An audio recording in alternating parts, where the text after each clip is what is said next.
Bienvenidos chicos a una tarde más a nuestros directos de Instagram de Hablemos de Fisioterapia. Os presento a Sergio, yo soy Cristian. Saludar a toda la gente que nos estáis viendo, a la gente de México, de Bolivia, todos los países de fuera que nos veis, a los que estéis aquí con nosotros, bienvenidos. Y os presento, bueno, como os he dicho antes, Jorge no ha podido asistir. Y está conmigo hoy nuestro compañero Sergio, un auténtico fenómeno. Entonces, bueno, Sergio, cuéntales un poco quién eres. Bueno, yo soy Sergio Vázquez, la copia menor de nuestro querido compañero Sergio, que tantas charlas nos ha dado por aquí. Bueno, yo como Jorge, por ejemplo, soy compañero mío de clase, o Carlos, que también ha pasado por aquí, soy doble graduado en CAFIT y en fisioterapia. Y bueno, luego hice un máster de adaptación en la Federación Española de Fútbol y bueno, pues actualmente compagino mi actividad como fisioterapeuta aquí en clínica, en Premio Madrid en Fuenlabrada, con ser uno de los fisioterapeutas junto con Sergio en el Montañés Fuenlabrada. Así que bueno, pues Sergio Junior, entonces. Eso es. Sí, porque si a él le decimos Sergio Mayor se nos enfada. Así que Bueno, lo entonces, dejamos en Junior. Sergio Junior. Bueno, antes de empezar, hoy cumplimos 12 años en Premio Madrid. Tía, 12 Felicidades años. a todo Premio Madrid. Está perjudicado, Chris, 12 años, tío. Está perjudicadillo para 12 años. Bueno, hoy, si no, ya son muchos años trabajando en esta empresa, en esta clínica de fisioterapia, en esta familia. Tenemos la suerte de contar y trabajar en este proyecto.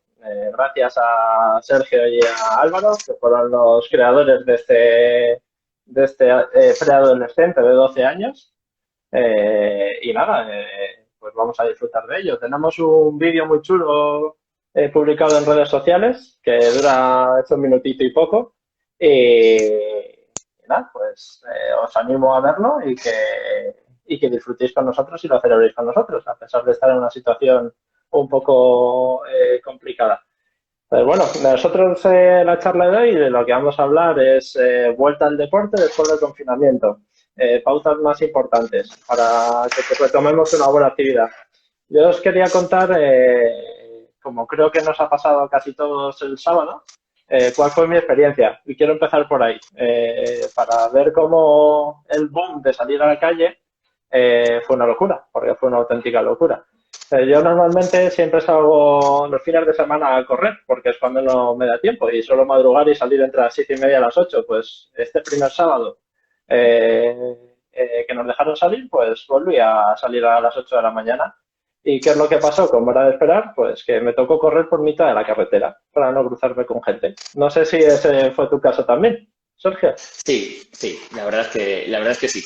El rato que pude coger calzada y que, pues bueno, pues al final se iba aprovechando el máximo espacio posible para intentar respetar las distancias de seguridad, pero bueno, es verdad que con el volumen de gente que aprovechó para salir, para hacer deporte, para pasear, en ciertas zonas sí que era un poco complicado. Y me imagino que te pasaría lo mismo que a mí, que yo el domingo también salí un ratito y me encontré con justo que puede ser que a esa misma hora hubiese un cuarto de gente. Sí. Igual un cuarto no, pero sí, la mitad sí. Sí que había ya, había había gente caída en batalla. Había gente que iba en batalla. Y bueno, ya ni te cuento el lunes, que salí lo mismo. Pues el lunes sí que aproveché de salir un poco más temprano. A las 7:15 estaba la calle rodando un poquito muy suave y creo que me pude cruzar con 4 personas. Pues no, yo el lunes, aunque luego hablaremos de ajustes de cargas, a mí el lunes me tocaba ya descansar. Yo volví ayer por la tarde, cuando volví de la clínica, y es verdad que bueno, pues ya aproveché a salir 9:30, 10, cuando estaba todo el mundo ya cenando y en casa, y bueno, pues la experiencia era bastante más agradable y menos exigente emocionalmente. Bueno, y justo lo que has dicho antes de la aglomeración de gente, es verdad que ese primer día, pues con tanta gente, era un poco agobiante y era un poco preocupante, porque además yo en la parte donde vivo en Hortaleza y tengo muy cerquita Valdebebas.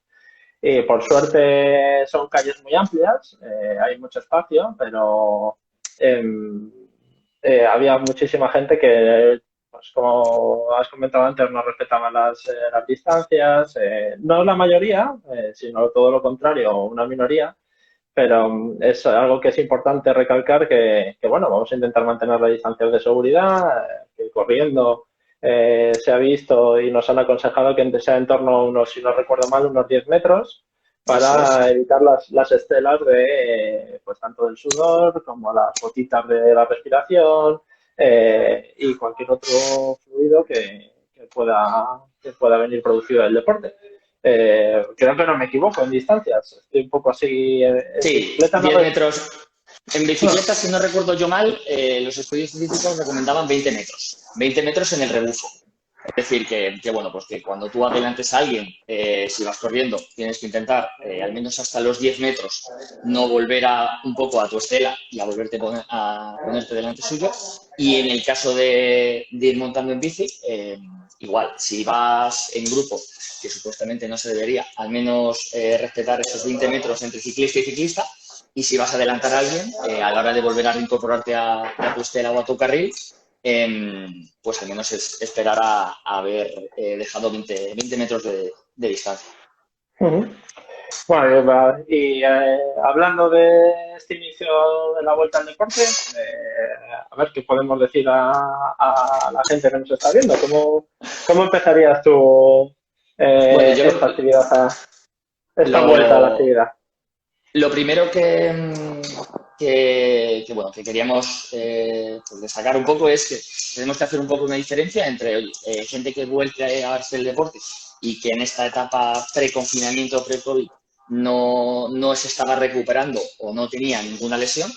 Y luego pacientes que justo en el momento de que apareciera el COVID y que empezáramos todos en el confinamiento, pues tuviera algún tipo de molestia, algún tipo de lesión y que tuviera que interrumpir el tratamiento o la estructuración del proceso de recuperación de esa lesión. Entonces, bueno, primero vamos aunque hay cosas que compartes ambos grupos, vamos a empezar un poco a enfocarlo desde aquellos deportistas que en principio no arrastran unas lesiones previas y luego pues dar alguna recomendación para aquellos deportistas pues, bueno, que tuvieran molestias o que tuvieran alguna lesión previa y de pues, cosas que tengan que tener en cuenta a la hora de la vuelta al deporte. ¿Vale? En relación digamos, a lo que son los deportistas, a nivel general, eso lo voy a decir a nivel general. Sobre todo estamos hablando en gran mayoría de deportistas amateurs, gente que no es profesional, gente que no es federada, que hace deporte con un objetivo de salud. Una de las cosas más importantes que tenemos, que a día de hoy no se puede hacer, pero que sí que tenemos que ver, porque evidentemente en este fin de semana se han dado casos de gente que ha sufrido infartos o gente que ha tenido problemas a nivel cardiorrespiratorio o vascular, es que para hacer ciertas actividades necesitamos saber cómo estamos. En este caso, pues normalmente es habernos hecho una prueba de esfuerzo para ver en qué condiciones estamos y cómo de preparados nos podemos incorporar o iniciar esa actividad. Sobre todo Claro, el para tener un punto problema. de partida. Dime, Cristi. No, perdón, tío, te he cortado. Perdón, sigue. Ahora te digo. Que sobre todo por saber el punto de partida. Es decir, a la hora de planificar y que no sea simplemente, oye, pues voy a salir a ver cuánto duro, a ver en qué momento me entra el plato y tengo que parar. Sino que toda actividad física, por muy recreativa que sea, para que no sea perjudicial, como luego veamos, necesita una cierta estructuración y una cierta planificación. Entonces, bueno, pues la prueba de esfuerzo nos da ese punto de partida de saber cómo me encuentro a nivel cardiopulmonar, cómo me encuentro a nivel de mi sistema cardio respiratorio y qué variables tengo que ir controlando y modificando para asegurarme que no va a ser perjudicial la realización de esa actividad. Vale, eso a nivel de deportista, aunque estamos hablando de deportistas amateurs, si tenemos la posibilidad de hacerlo, fenomenal, aunque realmente no sé ahora cómo estarán los centros para hacer las pruebas de esfuerzo, ¿no? No sé, bueno, o sea, si son centros médicos, sí podrían estar Eso abiertos. es. En principio, si son centros médicos, en principio deberían de estar abiertos. Sí es verdad que, bueno, pues entiendo que son unidades que durante este mes y medio, pues hombre, se habrán deshabilitado o habrán dejado de prestar servicio porque, lógicamente, había otras prioridades. Pero igual Mm. que ya se ha hablado en otras charlas de la importancia que vamos a tener en la fisioterapia y en el entrenamiento con todos aquellos pacientes que se están recuperando del COVID, del coronavirus, pues bueno, pues el que tengamos unidades y maneras de medir y de controlar en qué punto se encuentra nuestro paciente en relación a estos sistemas, pues nos va a permitir medir, analizar y realmente cuantificar la mejoría y el trabajo que hagamos con cada uno de nuestros pacientes. Y ahora en esta situación, aunque nos abran los centros, que como puede ser el caso de me da miedo ir al centro, que no quiero ir a hacerme una prueba de fuerza, no tengo acceso. ¿Qué podemos hacer, Sergio, eh, para medir cómo iniciamos el entrenamiento?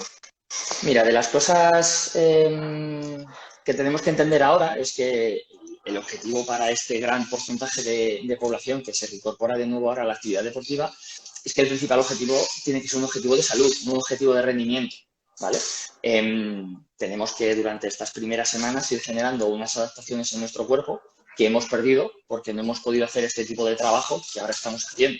Evidentemente, no es lo mismo el tipo de trabajo que podemos hacer en un salón de casa con resistencias, porque normalmente van a ser trabajos interválicos, ni siquiera por el número de impactos que generamos a nivel articular, ¿vale? Entonces, que a la hora de planificarnos, de salir, tenemos que tener en cuenta que tenemos que enfocarlo todo desde, oye, yo ahora estoy para mejorar mi salud, para encontrarme mejor, no en bajar mis tiempos, no en hacer 10 kilómetros, no en preparar una marca, ¿vale? En relación a eso, si no tengo esos datos, ese análisis por haberme hecho una prueba de esfuerzo antes o bueno, pues porque tengo esa curiosidad, saber un poco en qué estado está mi organismo, tenemos dos variables, por así decirlo, que nos pueden facilitar el más o menos controlar que estemos trabajando cuando salimos a correr en esos parámetros de seguridad.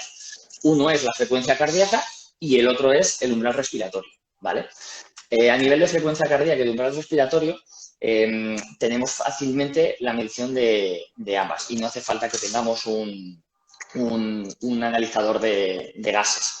A nivel de frecuencia cardíaca, si tú te pones a ver la gente con la que te cruzaste el sábado, bueno, el sábado igual menos, pero ya la que te cruzaste el domingo y la que te cruzaste el lunes, raro es el que no fuera con un pulsómetro, que no fuera con una banda de medición de frecuencia cardíaca, ¿vale? Con lo cual, bueno, pues ahí estamos obteniendo unos datos que nos permiten ir valorando cómo nos encontramos. En esta reintroducción a la actividad, la recomendación es no pasar de ese trabajo aeróbico que nos va a generar unas adaptaciones aeróbicas que hemos perdido porque no es el tipo de trabajo que hemos estado haciendo a nivel domiciliario.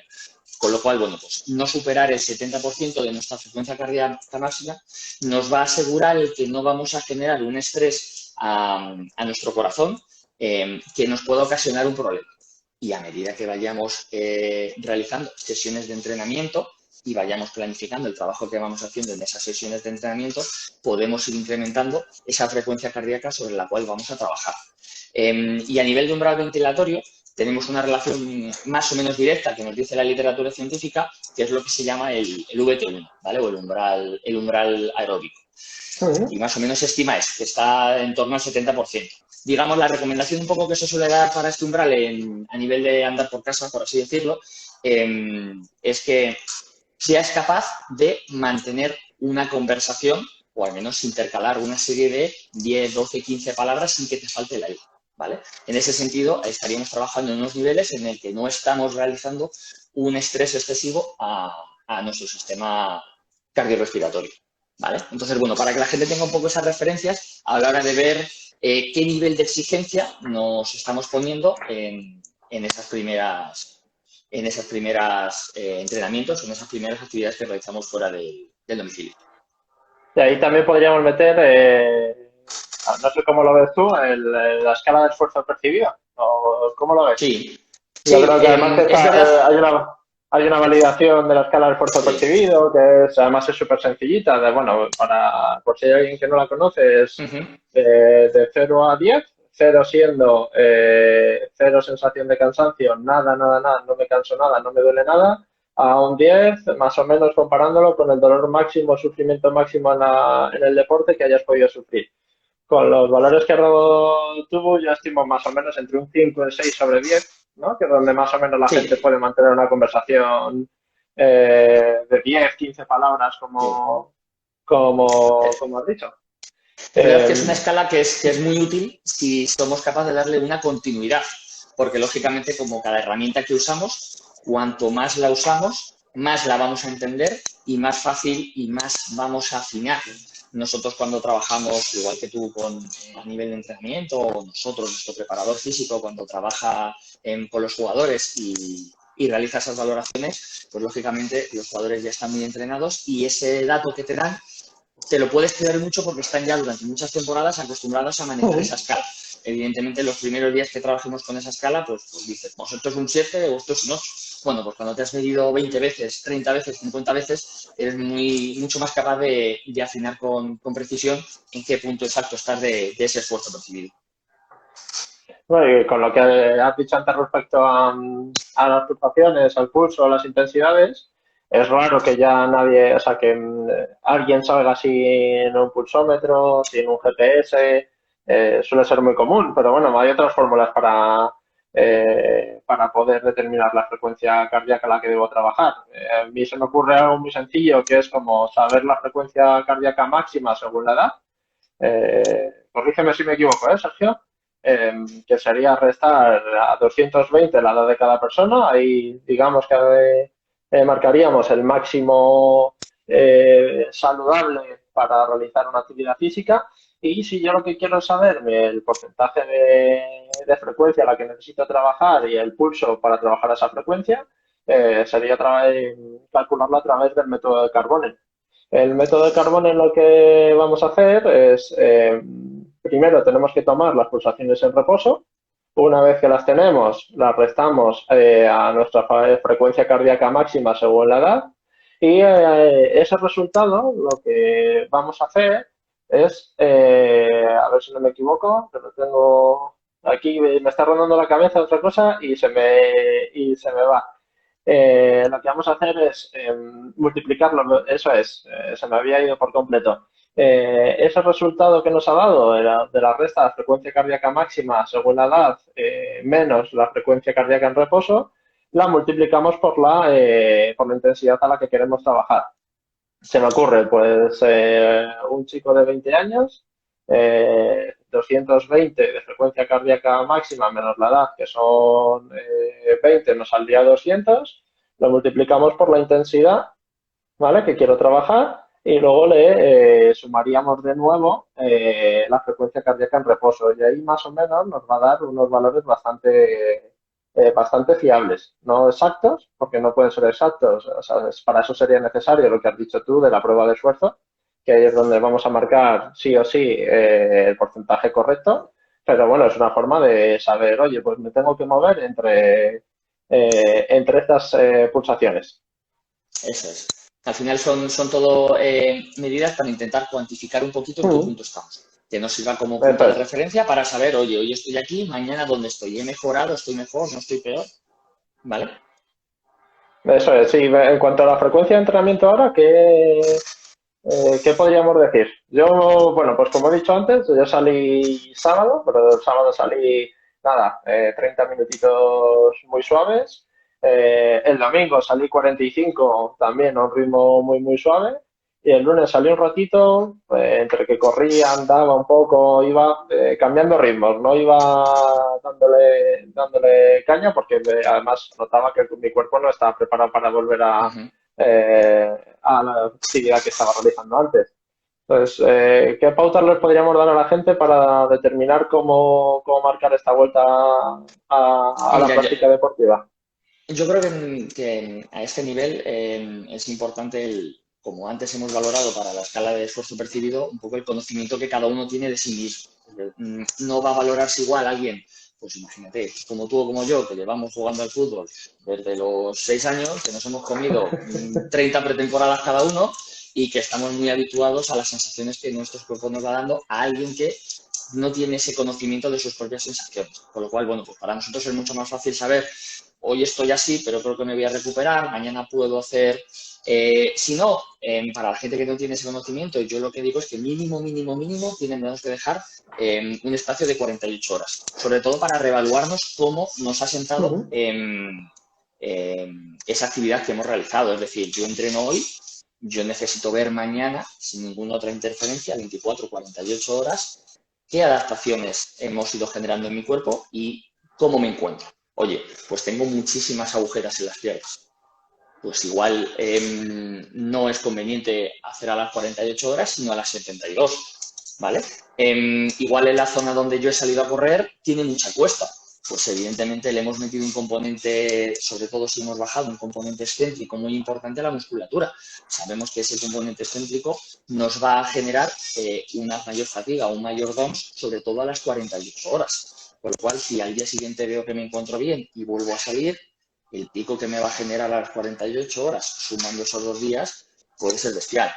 ¿Vale? Entonces, Ujú. bueno, sobre todo eso, mantener 48 horas entre una sesión y otra para que al principio nos permita reevaluarnos y ver cómo nos vamos encontrando y cómo vamos respondiendo a ese ejercicio y que nos permita ajustar las cargas. Oye, pues he hecho 20 minutos, me encuentro bien, pues bueno, voy a aumentar en tiempo o voy a mantener el mismo tiempo y lo que voy a intentar es subir el ritmo.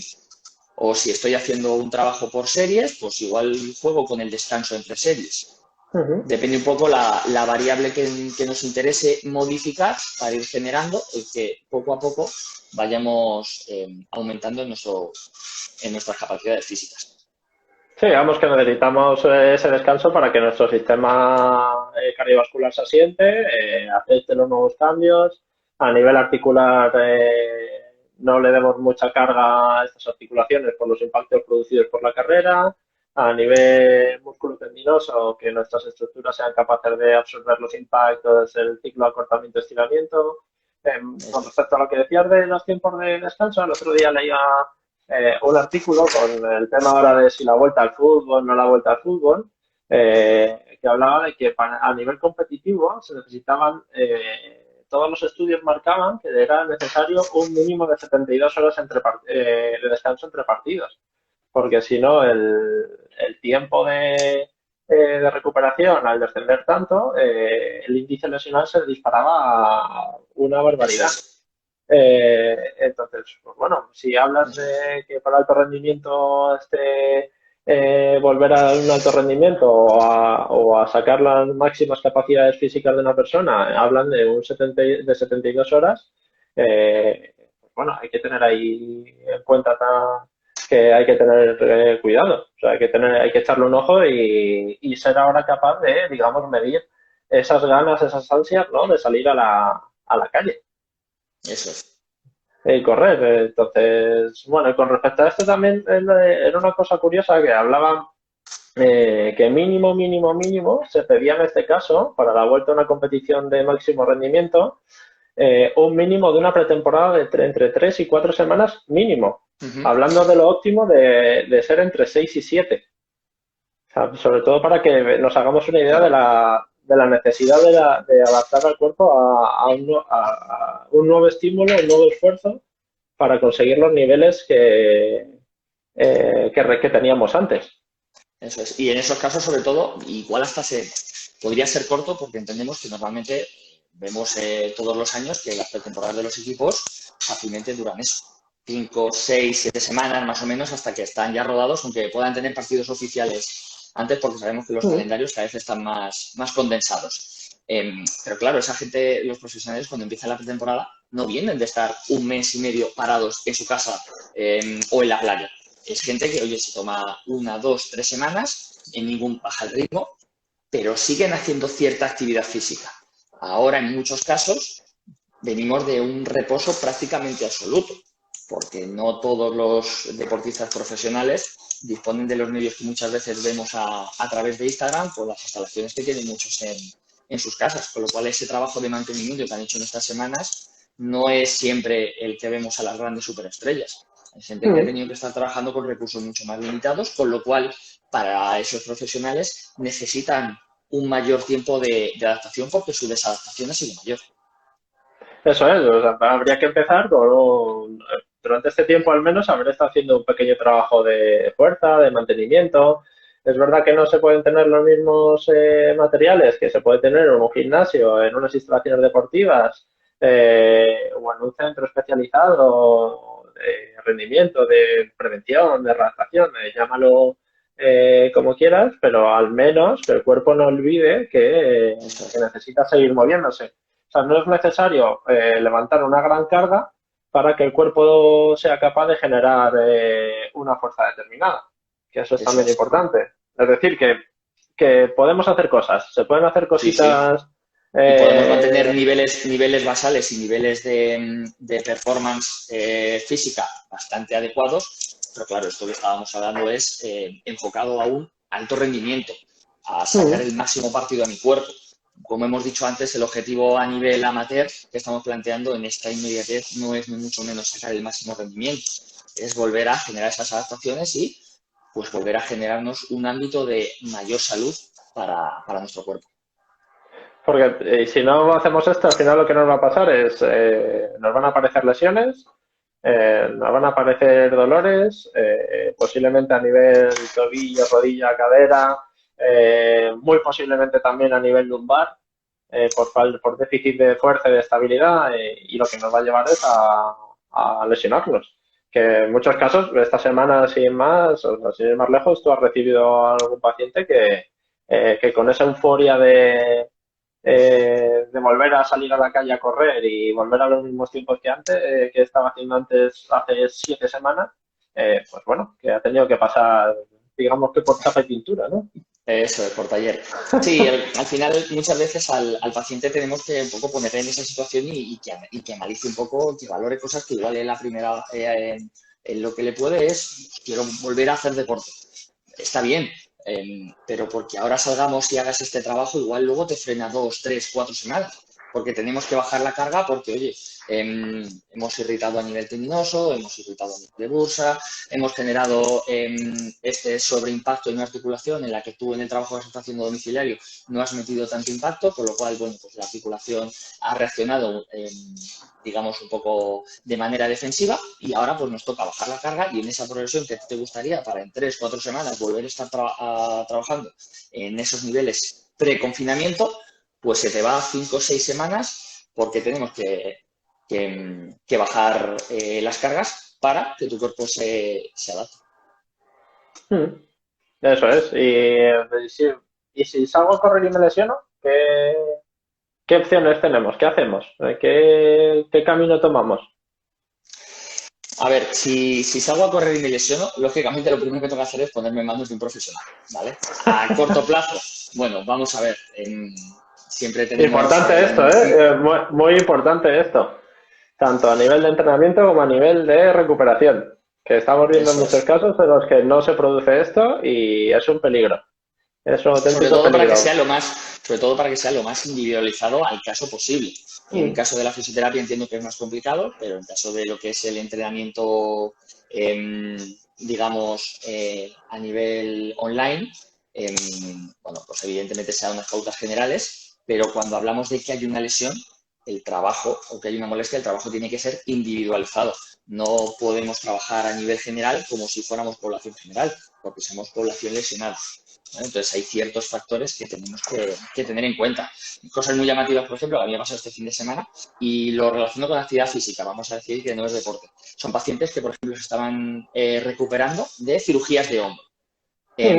Pues simplemente el hecho de salir a andar y estar andando más tiempo ha hecho que ellos el lunes vengan peor. Simplemente porque han estado generando un braceo durante la marcha que no estaban acostumbrados a hacer. Con lo cual las estructuras, evidentemente, las hemos sometido a algo que ellos a priori podían pensar que no iba a ser agresivo, pero que sí que se ha visto que, oye, que es una estructura que han dicho, oye, para que yo no me tenías adaptado a esto, que yo estoy haciendo ejercicios en casa, pero no estábamos haciendo esta actividad continua durante una hora, ¿vale? Y es algo que dices, pues, oye, ¿por qué por andar me puede acabar repercutiendo en el hombro? Pues es así. Bueno, es la misma situación que muchos compañeros nuestros de carrera, entrenadores, han salido a caminar el primer día un ratito y al día siguiente la sensación es como, joder, Cris, es que tengo muchísimas agujetas. Y supuestamente son compañeros que han trabajado previamente, que han estado haciendo cosas en casa, que antes entrenaban. Entonces, para que, sobre todo que nos hagamos una idea de que esta vuelta a la nueva normalidad, a la salida, a empezar a movernos, necesita tiempo. Necesitamos tiempo para volver a recuperar lo que teníamos. Entonces, importante el tener paciencia, porque si no al final nos vamos a lesionar y hay que ver cuáles son las lesiones típicas que aparecen en un corredor, en un marchador, en una vuelta a la práctica. Sí, y al final, si no nos ponemos en manos de un profesional, que en este caso es quien nos va a asesorar y nos va a planificar el entrenamiento, pues seguramente acabemos en manos de otro profesional, que es el fisioterapeuta. ¿Vale? En lo que me comentabas, bueno, a nivel sobre todo de running, que por el impacto sí que tiene una mayor prevalencia en cuanto a lesiones, más que por ejemplo el trabajo en bicicleta, pues bueno, nos encontramos que principalmente a nivel de pie la prevalencia de lesiones es sobre todo mayor a nivel de fascitis o fasciosis plantares y tendinopatías aquilias. A nivel de rodilla, pues nos encontramos con una prevalencia muy alta del síndrome de la cintilla del corredor, con todo lo que ello conlleva, pero por agrupar un poquito todos esos casos bajo un mismo nombre. Y luego tendinopatías rotulianas. Y luego, como has comentado tú, a nivel de cadera, sobre todo, en esos desbalances en cuanto a movilidad de cadera, activación de core, posición de la zona lumbar, es donde nos va a generar ciertos patrones de compensación en cuanto a la postura corriendo y en nuestra activación muscular, que puede hacer que nuestra musculatura lumbar se resienta. Bueno, ante esto que estábamos diciendo, como hemos recalcado antes, es importante el que realizamos un trabajo previo, tanto durante las semanas que hemos estado confinados, que si no lo hemos hecho, pues bueno, para tener paciencia y antes de salir a correr, importante, muy, muy, muy importante, al menos calentar un poquito. Yo creo que una buena propuesta, no sé cómo lo ves, es realizar un poquito de movilidad articular, hacer algún pequeño estiramiento dinámico para que el cuerpo se active, realizar algún trabajo muy básico, muy sencillito de fuerza, nada, que nos lleve, todo esto nos tiene que llevar como mucho entre 15 y 20 minutos, que es el periodo más o menos de activación del cuerpo y que lo que va a permitir que las estructuras, digamos, que se inicien.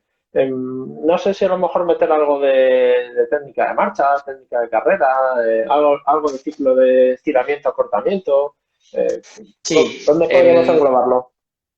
mira, todo lo que has dicho es perfecto. Digamos que los factores de riesgo que nos van a predisponer mayormente a estas lesiones, sobre todo son falta de movilidad en el rango articular de las articulaciones implicadas en la actividad deportiva, un mal ajuste en la carga, como hemos hablado, es decir, que le demos una carga al tejido mayor de la que el tejido es capaz de soportar. Y luego que haya déficit de fuerza, ¿vale? Digamos que son los tres grandes bloques o factores de riesgo que tenemos que tener controlados y vigilados sobre cada estructura para, para prevenir esas lesiones. Entonces, bueno, tengo que enfocarme a, pues oye, si yo sé que he tenido o en el pasado, aunque recientemente no lo tenga, problemas a nivel de tendinopatía de Aquiles, ¿vale? Que mi tendón de Aquiles le cuesta activarse, pues seguramente yo tenga que hacer un trabajo específico dentro de mi calentamiento para activar a nivel de la musculatura del tríceps ural, generar un pequeño trabajo de multisaltos a nivel de tobillo, simplemente saltar de puntillas para generar esa activación sobre el tendón, que el tendón vaya cogiendo temperatura, que no salgamos fríos a correr. Si tengo problemas, por ejemplo, como decía Gaby en su charla, problemas a nivel del primer meta, de hipomovilidades, que me va a generar que en mi patrón biomecánico de la carrera haga que sobre todo mi fase de despegue no sea en el eje y la línea que tengo que despegar. Pues igual generarme una activación y una movilización de ese primer meta me va a facilitar que luego vaya mejor y que esa fase de despegue esté más normalizada y que no tenga que alterarlo. Si veo que normalmente suelo tener o se me cargan mucho las lumbares cuando salgo a correr, pues igual tengo que hacer un trabajo selectivo de activación de musculatura glútea isquiosural para activar un poquito más cadena posterior y que mi musculatura postural a nivel lumbar no tenga que estar sujetándome y anclándome porque mi musculatura posterior no es capaz de sujetarme durante la carrera.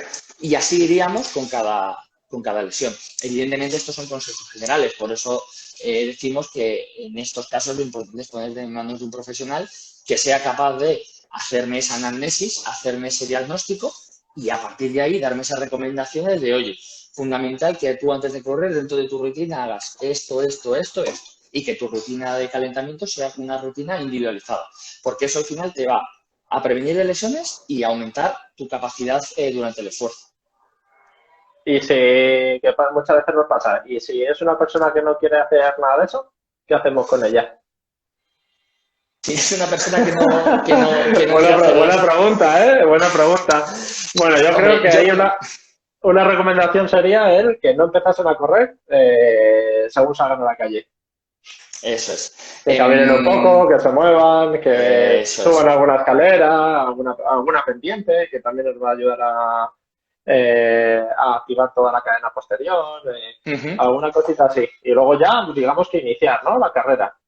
Eso es. Que haya si esa fase de calentamiento no quiero hacerlo de una manera tan analítica porque me resulta muy aburrido, porque no me apetece ponerme en casa ni según bajo a la calle ponerme a hacer ese tipo de trabajo, pues bueno, que seamos capaces de tanto para las estructuras como a nivel de frecuencia cardíaca y de intercambio ventilatorio, el ir generando poco a poco esa entrada en calor que nos permita cuando empezamos a generar un mayor ritmo y una mayor exigencia de la actividad, el estar mejor posicionados para poder desempeñarla. Mira, tenemos una pregunta por aquí, nos hacen. No entiendo a qué se refiere con correr y no soporta parte lumbar, pero sí lo hace en una postura estática.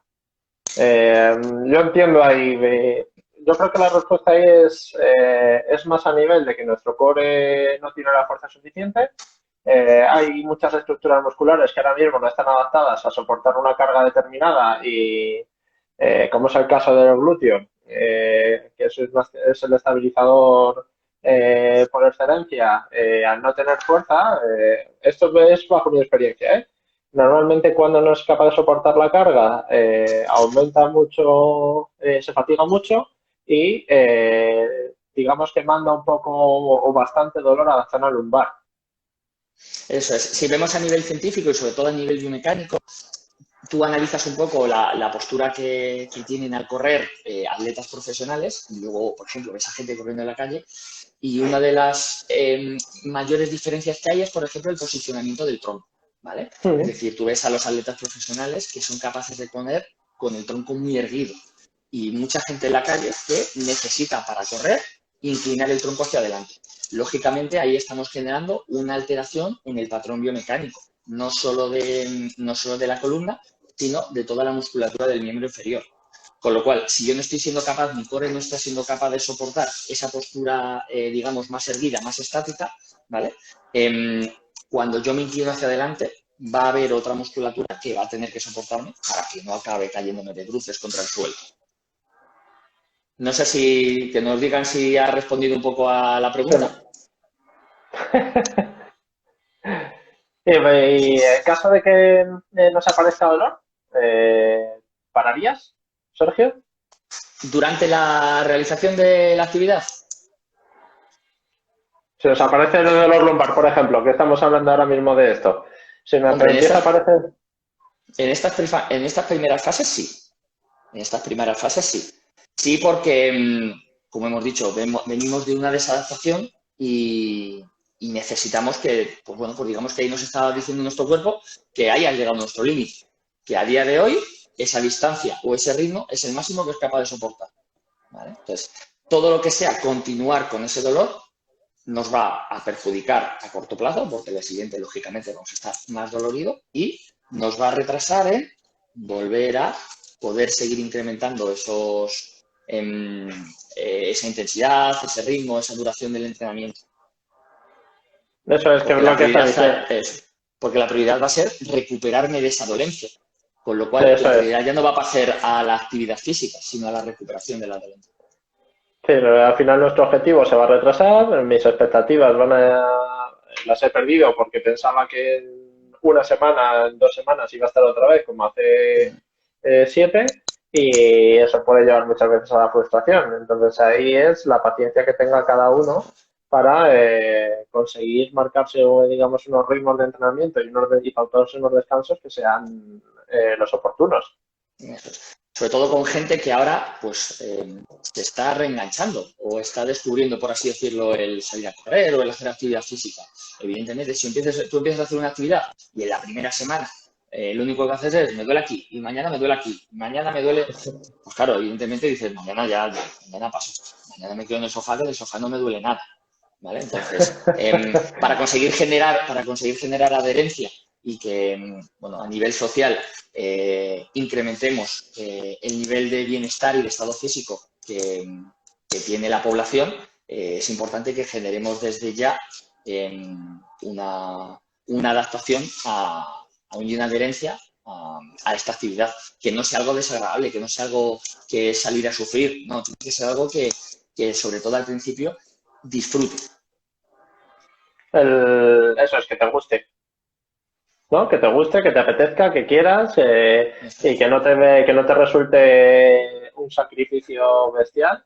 Y Vamos a decir, al final, cuando queremos mejorar, hay que, poco a poco nos vamos a tener que ir exprimiendo. Claro, de exprimirnos al día siguiente, no me puedo mover, me ha costado terminar el entrenamiento, esto que hablábamos de la percepción de esfuerzo. Joder, pues estoy en un 6, en un 7, me ha costado, pero bien, a terminar de decir un 10. O sea, terrible, desde que me obligaron a hacer el Kursnavet en el colegio, no recordaba nada tan traumático y tan horrible. nos hacen una pregunta por aquí. Típico comentario de las agujetas se quitan haciendo más deporte. Es cierto, es justo lo contrario y hay maneras de evitarlas. Bueno, primero yo creo que decir que, sobre todo antes de que lo que tenemos que buscar es que no llegar al punto de las agujetas. Digamos, se habla que las agujetas se producen porque hemos pasado el esfuerzo que nuestro cuerpo es capaz de soportar y que por eso aparecen. Si es verdad que luego una vez cuando salen agujetas y son, digamos, agujetas leves, es una sensación como de, uy, qué guay, ¿no? Qué chulo, que me he esforzado porque tengo agujetas. Y cuando pasan 12 horas más y no te puedes sentar ni en una silla por el dolor que tienes, ya no es tan guay. Entonces, digamos que lo que hay que buscar sobre todo con las agujetas o la sensación que tenemos que tener cuando terminamos la sesión y estamos en ese periodo de recuperación que hemos dicho antes de en torno a unas 48 horas, es una sensación de cansancio y de fatiga, ¿no? No una sensación de cansancio general, a lo mejor, o de las estructuras que hemos trabajado, pero no llegar hasta ese punto. Y yo creo que si hemos llegado a ese punto, lo que tenemos que buscar es darle una actividad al cuerpo que aumente el flujo circulatorio para que el cuerpo se oxigene bien y esas estructuras con agujetas vayan recuperando por todo ese movimiento de sangre y de oxigenación que le damos para intentar que se recupere. Eso No, no es. sé, pero... Tenemos estrategias tanto a nivel domiciliario para hacer esas sesiones, por así decirlo, de recovery o de recuperación. Es decir, lo peor que puedes hacer cuando tienes agujetas es quedarte parado, ¿vale? Porque necesitamos incentivar que haya un mayor flujo sanguíneo, que haya un mayor aporte de nutrientes, que haya un mayor flujo de oxígeno a las zonas que tienen esas agujetas para conseguir que a través de esa oxigenación y de esos nutrientes las estructuras vuelvan a ese estado de bienestar, por así decirlo. Uh-huh. Bueno, y ahora se me está ocurriendo, ¿cómo vas a volver tú con tus chicos de básquet? ¿Cómo vas a intentar volver a la normalidad? Bueno, esta es una pregunta, ¿eh?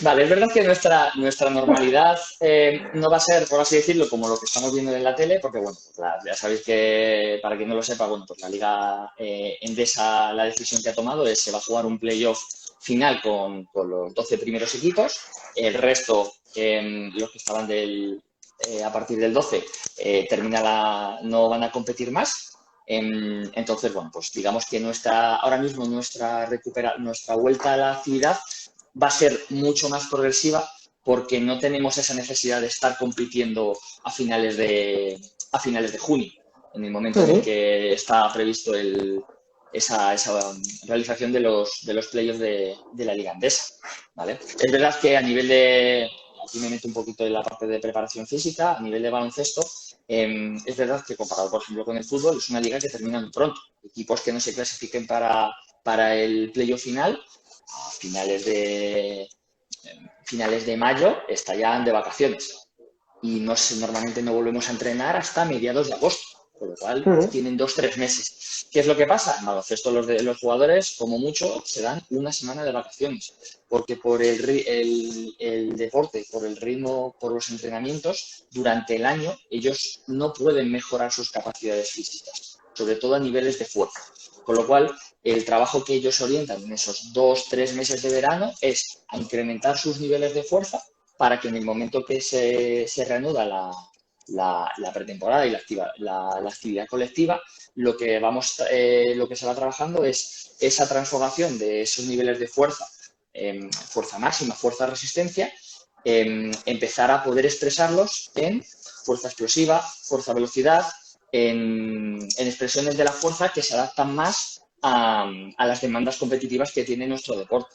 Es decir, nosotros durante el año no tenemos ningún jugador que haciendo sentadillas se ponga a mover 150 kilos, porque el nivel de carga física que le va a generar en ese mismo entrenamiento, en el entrenamiento del día siguiente y en el entrenamiento del día después, va a ir al 70%, con lo cual no nos interesa, ¿vale? Otra cosa es que se metan pequeños recordatorios en cuanto a incrementar niveles de fuerza en momentos en los que la densidad competitiva baja un poquito más y que la carga de los entrenamientos pues te permite jugar un poquito más y apretarlo un poquito más. Por ejemplo, cuando hay ventanas de selecciones, que nosotros este año pues hemos tenido la suerte y el orgullo de que uno de nuestros jugadores, Osas, fuera convocado a la ventana FIBA con la selección nacional, pero el 80% de nuestra plantilla sigue aquí, con lo cual tenemos un periodo de 2-3 semanas donde meter como una mini pretemporada. Pero equipos que juegan 2-3 partidos por semana, su entrenamiento prácticamente es la competición y los entrenamientos son para recuperarse de ese estímulo. Con lo cual, bueno, pues por eso te digo que la preparación física con ellos es un poco así. Lógicamente, ellos ahora mismo no van a poder empezar a hacer un entrenamiento de fuerza excesivamente exigente, porque a nivel domiciliario no lo han podido hacer, con lo cual primero hay que ir preparando y ir adaptando nuevo a esas estructuras para que sean capaces de soportar esos niveles de carga externa que es a los que se les va a someter en un mes y medio. O sea, digamos que al final, tanto el deportista profesional, en este caso jugador de baloncesto, como la persona amateur que quiere salir a correr, es una adaptación del cuerpo, al entorno, a los medios de los que dispone y a lo que quiere hacer. O sea, no tiene que ser algo igual, muy progresivo. O sea, realmente cada uno en su nivel tiene que realizar un periodo transitorio en el que le permita volver otra vez a recuperar un nivel. No sé, Sergio, cuánto tiempo llevamos. No vaya pues a ser que esto estamos en el minuto 52, o sea que nos quedan 8 minutillos. Ah, vale, digo, porque esto la otra vez que estuve se corta así de golpe y nos deja. Entonces, pues bueno. Nada, yo creo que podemos hacer una pequeña recapitulación de lo que hemos estado hablando y dar unas pequeñas pinceladas o unos puntos clave para esa vuelta a la actividad, ¿no? Hemos estado hablando que al menos haber estado haciendo algo de trabajo de fuerza durante estas semanas de confinamiento, eh, para que nuestro cuerpo no pierda la capacidad física y nuestras habilidades, capacidades físicas básicas no se deterioren en exceso. Una vez que empezamos que queremos salir a correr, a montar en bici, ¿qué más posibilidades teníamos? Hoy creo que se ha empezado en algunos sitios a jugar al golf, si no recuerdo mal, o ayer, Sí, a jugar al tenis de manera individual. No sé si me estoy equivocando, pero creo que sí, que ya en alguna comunidad se ha podido. Eh, digamos que tenemos que preparar a hacer un pequeño calentamiento, una pequeña activación, o un poco de movilidad articular, unos estiramientos dinámicos. Como hemos estado hablando, algo de pliometrías suaves, ciclos de acortamiento-estiramiento. En caso de no querer hacerlo, que no es lo recomendable, salir a caminar y no, o sea, salir a la calle y no empezar a correr del tirón, o sea, es decir, de primeras. Eh, ¿Qué más? Que me estoy dejando cosas por ahí. ¿Qué más podemos marcar como importante? que dentro de ese calentamiento analicemos un poco cuáles pueden ser nuestros puntos débiles o donde nosotros en ese trabajo de fuerza o ese trabajo que se ha estado haciendo en el ideario, qué cosas nos han costado más para Ujú. meter algún tipo de trabajo específico en esa rutina de calentamiento para activar o movilizar un poco más ese eslabón un poquito más débil dentro de nuestro sistema corporal. Ujú. Bueno, y eso de una vez que ya hemos salido a la calle, el control de cargas que has dicho tú, que hemos estado hablando, si hemos tenido la posibilidad, eh, si hemos tenido la posibilidad de hacernos una prueba de esfuerzo, genial. Si no hemos tenido la posibilidad y no conocemos nuestros niveles, pues o bien por la escala de esfuerzo, o bien si tenemos el pulsómetro, marcarnos unos ritmos que nos permitan, pues eso, una conversación de 10-15 minutos, o sea, 10-15 palabras, perdón, eh, mientras corremos, o como hemos dicho, pues el cálculo Eh, de la frecuencia cardíaca. Eh, Eso es. Sobre no, todo supeditar nuestros marcadores fisiológicos a los marcadores del entrenamiento. Es decir, que nosotros, en función de cómo nos encontramos, veamos cuántos kilómetros o qué ritmo puedo llevar. No porque quiera hacerme 10 kilómetros me haga ir a 180 pulsaciones. eso es. ¿Y qué más podemos comentar? Así importante que hemos estado hablando. Que a nivel que de ese análisis, en el momento en el que empecemos a detectar algún tipo de dolencia, ahora lo importante es parar, Eso que es. eso no vaya más, que por suerte los centros de fisioterapia estamos volviendo todos un poco a nuestra normalidad, con lo cual a todas aquellas personas que hayan tenido algún sustillo en estos días, lógicamente estamos a su disposición para tratar esas dolencias y sobre todo luego ayudarles a planificar ese entrenamiento, esa rutina de prevención de lesiones para que esa realización deportiva sea mucho más agradable y más segura. Mm. Eh, no sé si alguna cosa más. Bueno, no hemos hablado, que creo que también podemos marcarlo ahora como punto importante, antes de despedirnos, ¿qué hacemos después de la carrera? O de salir a montar en bici o de salir a caminar. Es importante, ¿no? Que realicemos algún tipo de estiramiento, algún tipo de ejercicio que nos dé, digamos, que nos disminuya el tono muscular, ¿no? Eso Eso me puede es. Yo ocurrir como puede ser el foam roller, ¿no? Meterle un poquito de trabajo de descarga ahí para aliviar la tensión, mejorar la circulación. Eso es. ¿No? Yo como recomendaciones diría que la parada no sea en seco, es decir, yo termino de Ujú. correr y que no sea paro de correr y me monto en el ascensor, ¿vale? Si puedo parar un poquito antes y darme 2, 3 minutos de ir andando para volver un poco a que nuestra frecuencia cardíaca, que nuestro ritmo respiratorio vaya de manera gradual volviendo a la normalidad, que no sea pasar de 100 a 0. Una vez que se llega a nivel domiciliario, pequeñas movilizaciones, pequeños estiramientos, se generan una gran tensión, trabajo con foam roller,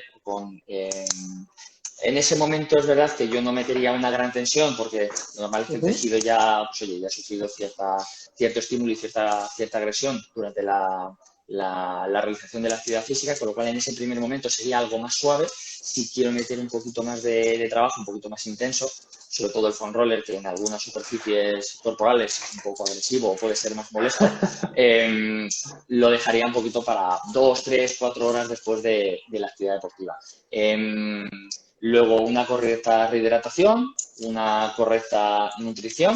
Al final necesitamos darle gasolina al cuerpo para poder rendir. No nos vamos a meter en temas de nutrición en cuanto a ventana metabólica, la nutrición post-entrenamiento, eso se lo dejamos a Mónica Barreal. Pero bueno, eso, sobre todo en la parte de hidratación en cuanto a agua y sales minerales, que a nivel de electrolitos también se pierde mucho durante la realización del deporte, pues sí que es importante. En ese sentido, pues igual que hemos hablado de la necesidad de que un especialista a nivel de entrenamiento, un especialista a nivel de fisioterapia nos guíe y nos recomiende, en este caso, a nivel de hidratación, a nivel de pautas post-entrenamiento, es importante que haya un especialista que sea el que nos dé las recomendaciones adaptadas a nuestro entrenamiento y adaptadas a nuestras necesidades.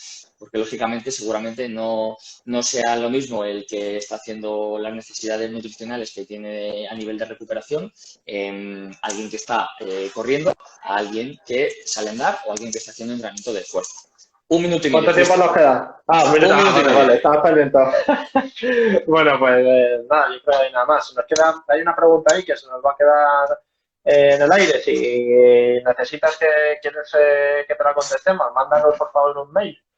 Puedes entrar en nuestra página web, Premium Madrid, y nos mandas un correo tanto a Sergio como a mí, que salimos en la parte de nuestro equipo, y encantadísimos te la contestamos. Y si hay alguien más que tenga alguna pregunta que se haya podido quedar en el aire o tenga alguna duda, no duden en escribirnos. Dar las gracias a todo el mundo que nos ha visto. Un placer, Sergio, compartir esta horita contigo. El placer ha sido mío, Cristian. Y nada, pues os esperamos mañana para nuestra siguiente charla. Hablemos de fisioterapia y que espero que os conectéis, que lo disfrutéis y que nos hagáis las preguntas que necesitéis. Que paséis muy buena tarde y ahora a las 8 recordad las pautas que hemos dado, chicos. Bueno, muchas Sergio, gracias, Cristian. Un saludo a todos. Un abrazo. Hasta luego.